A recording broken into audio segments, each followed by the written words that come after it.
Students, आज हम पढ़ेंगे स्ट्रक्चर ऑफ ग्रेफाइट कि ग्रेफाइट का जो है वो स्ट्रक्चर किस तरह से होता है। तो ग्रेफाइट जो है ये कार्बन की एलोट्रॉपिक फॉर्म है, मतलब कि कोई भी एलिमेंट जो मोर देन 2 डिफरेंट फॉर्म में पाया जाए उसे हम एलोट्रॉपिक फॉर्म कहते हैं, उसे हम एलोट्रॉपी कहते हैं। और ग्रेफाइट जो है वो कार्बन की एलोट्रॉपिक फॉर्म है। तो जब हम ग्रेफाइट का स्ट्रक्चर देखते हैं तो ग्रेफाइट में क्या होता है कि हर कार्बन एटम जो है ग्रेफाइट में वो कोवेलेंटली लिंक होता है 3 अदर कार्बन एटम के साथ। 3 अदर कार्बन एटम्स के साथ हर कार्बन जो है वो कोवेलेंटली लिंक होता है। तो इस तरह से एक हेक्सागोनल सा स्ट्रक्चर आ जाता है हमारे पास, बेसिक हेक्सागोनल रिंग आ जाता है। ठीक है जी, मैं आपको अभी दिखाता हूं कि किस तरह से होता है बेसिक हेक्सागोनल रिंग। हेक्सा कहते हैं 6 को और गुनल मीन कॉर्नर। बेसिक हेक्सागोनल रिंग आ जाता है। कैसे जी कि जब हर कार्बन एटम जो है वो 3 अदर कार्बन एटम के साथ कोवेलेंटली जब लिंक होता है तो हमें एक बेसिक हेक्सागोनल रिंग आ जाता है। ठीक है जी, वो रिंग किस तरह से होता है वो मैं अभी आपको यहाँ पे दिखा देता हूं। ठीक है जी, ये आप देख सकते हैं कि ये एक हेक्सागोनल रिंग है, बल्कि एक लेयर जो ग्रेफाइट का स्ट्रक्चर है वो आप देख सकते हैं। ठीक है जी, इसमें से ये एक जो है ये हेक्सागोनल रिंग है जी। ठीक है जी, ये एक बेसिक जो हेक्सागोनल रिंग है ये आपस में जो है कंबाइन होके एक लार्जर मॉलिक्यूल बना देते हैं। ग्रेफाइट का एक लार्जर मॉलिक्यूल बना लेते हैं।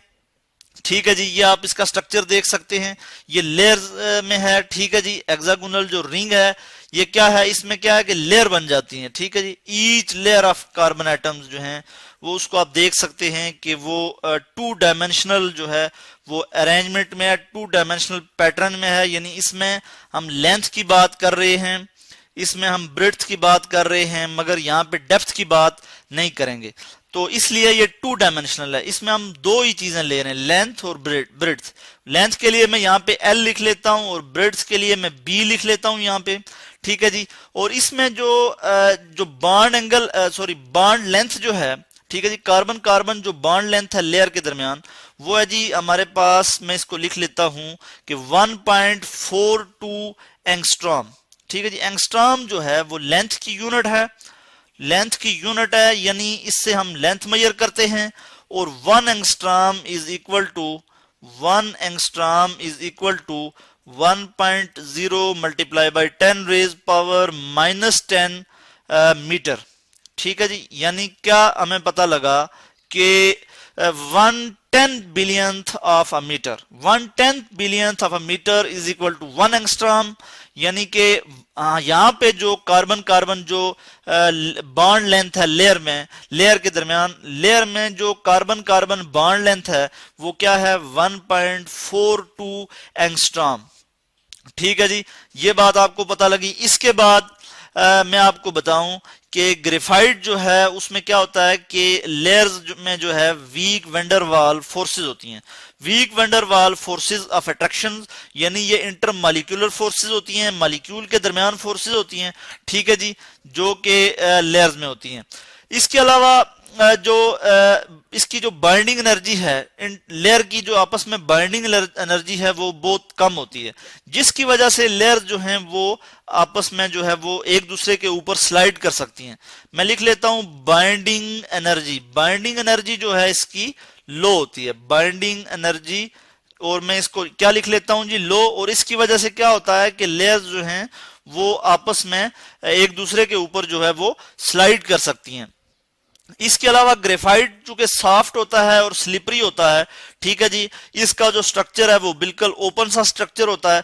और ग्रेफाइट जो है वो लेस डेंसर है डायमंड से वो जो है लेस डेंसर है। डायमंड क्या है कि कार्बन की एक और एलोट्रॉपिक फॉर्म है जिसको हम पढ़ चुके वीडियो में, उसके लिए अलग वीडियो लेक्चर मौजूद है। तो वो जो है ग्रेफाइट जो है वो लेस डेंसर है, किससे जी, डायमंड से। डायमंड भी जो है वो कार्बन की एलोट्रॉपिक फॉर्म है। एलोट्रॉपिक फॉर्म मैंने पहले बात की कि एटम्स कोई भी एलिमेंट जो मोर देन 2 डिफरेंट फॉर्म में पाया जाए उसे हम कहते हैं जी कि वो एलोट्रॉपी है जी। ठीक है, वो एलोट्रॉप्स उसके जो अब हम देखते हैं डायमंड और ग्रेफाइट क्या हैं, ये एलोट्रॉप्स हैं कार्बन के जी। ठीक है जी। तो कार्बन क्या करता है जी, कार्बन की ये प्रॉपर्टी है कि एलोट्रॉपी शो करता है। इसके अलावा हम देखते हैं कि ग्रेफाइट में चूंकि तीन कार्बन एटम जो हैं वो आपस में जो है वो लिंक अप होते हैं कोवेलेंटली, यानी हर कार्बन एटम वो तीन दूसरे कार्बन एटम के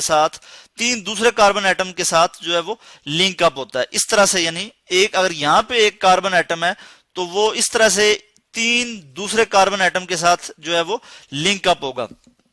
तो इसकी वजह से क्या होता है कि जो फोर्थ इलेक्ट्रॉन होता है, जो फोर्थ वैलेंस इलेक्ट्रॉन होता है वो जो है वो डीलोकलाइज्ड होता है। ठीक है जी, पूरी लेयर में वो डीलोकलाइज हो जाता है, चूंकि वो बॉन्डिंग में मौजूद नहीं होता।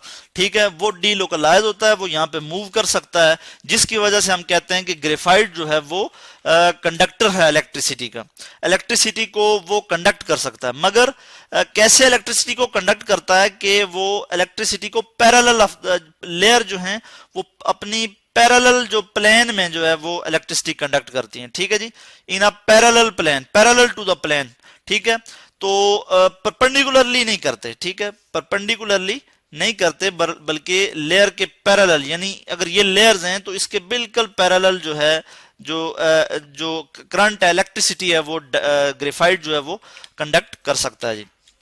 इसके अलावा हम बात करते हैं कि ग्रेफाइट जो है, इसकी हमने बात की कि डीलोकलाइज्ड इलेक्ट्रॉन होते हैं जिसकी वजह से ये इलेक्ट्रिसिटी कंडक्ट करता है। इसके बाद हमने इसका स्ट्रक्चर देखा कि ये हेक्सागोनल जो है ये रिंग बन जाता है, जो कि इस तरह से आपस में अरेंज है, लेयर्स हैं बीच में। ठीक है जी, लेयर्स ही बन जाती हैं और लेयर्स जो है वो स्लाइड कर सकती हैं, वो इसलिए कि इनकी जो बाइंडिंग एनर्जी है वो लो है। उसके बाद हमने बात की कि कार्बन कार्बन जो है वो बॉन्ड लेंथ क्या है। कार्बन कार्बन जो बॉन्ड लेंथ है वो हमने बात की कि 1.42 एंगस्ट्रॉम है। ठीक है जी, और ये था जी आज का टॉपिक के स्ट्रक्चर ऑफ ग्रेफाइट, जो कि आज हमने पढ़ा जी।